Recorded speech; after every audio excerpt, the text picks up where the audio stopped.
Amna blaza amenichukua mashine. Nikasema mashine gani mimi hiyo unaisema? Guswa nyeti huwa zinapotea. Taarifa ya Dickson Kapungu inafafanua.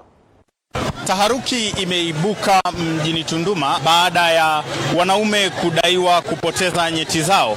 Katika maelezo yao, wahanga wa matukio haya wanasema kwamba kuna kundi la watu lililojitokeza hapa mjini Tunduma na kudaiwa kwamba baada tu ya kugusana mwilini, basi muhanga unaanza kupoteza nyeti zako.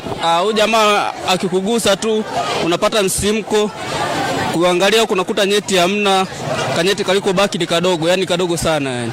Kwa saizi yani inatia mashaka sana. Maana mimi ndo niliyoshuhudia hili tendo la huyo mtu. Yani ambacho kinatokea kwa saizi, tuombe tu serikali tusaidie. Kwa sababu kwa hali kama hii wanaume tutaisha sasa. Hofu imetawala kwa wanaume katika mji huu, huku taharuki za watu kupigwa kwa kuhisiwa kuiba nyeti zikishuhudiwa kuanzia siku ya jana Machi 31 mwaka huu 2026. Kuja kuona mobu ya watu wameshika mawe, vimiti, yani tofauti. Pale mimi nilikuwa kweli sina nguvu.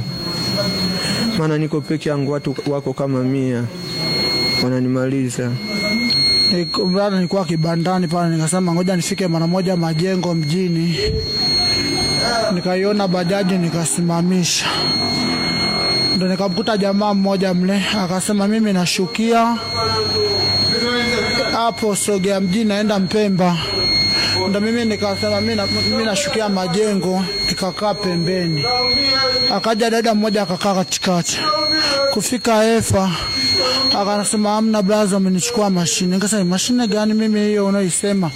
Mimi hiyo dawa awe ni mkongo. Akasema mimi mkongo, hata ukongo siujui. Ndio watu kuita watu wakaanza kunipiga.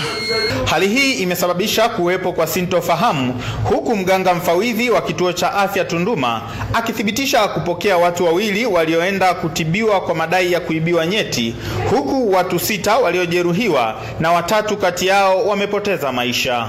Na katika majeruhi mmoja jana alipokelewa lakini baadaye akafariki, lakini pia leo mchana tumepokea majeruhi 4 ambapo mmoja amefariki na tumepokea mwili mmoja kutoka uraiani pia. Kwa katika majeruhi wale 5, wawili wamefariki. Kwa miili iliyopo mochwari ni 3. Majeruhi waliopo saizi ni 3 pia. Pia tumepokea hao ambao wanalalamika ambao ni wahanga, tumepokea 2, umri kati ya miaka 20 mpaka 30, lakini baada ya kufanya uchunguzi hakukuwa na tatizo lolote. Wote walikuwa na maumbile yao yako kawaida. Nikiripoti kutoka hapa mjini Tunduma, mimi ni Dickson Kapungu wa EATV Songwe.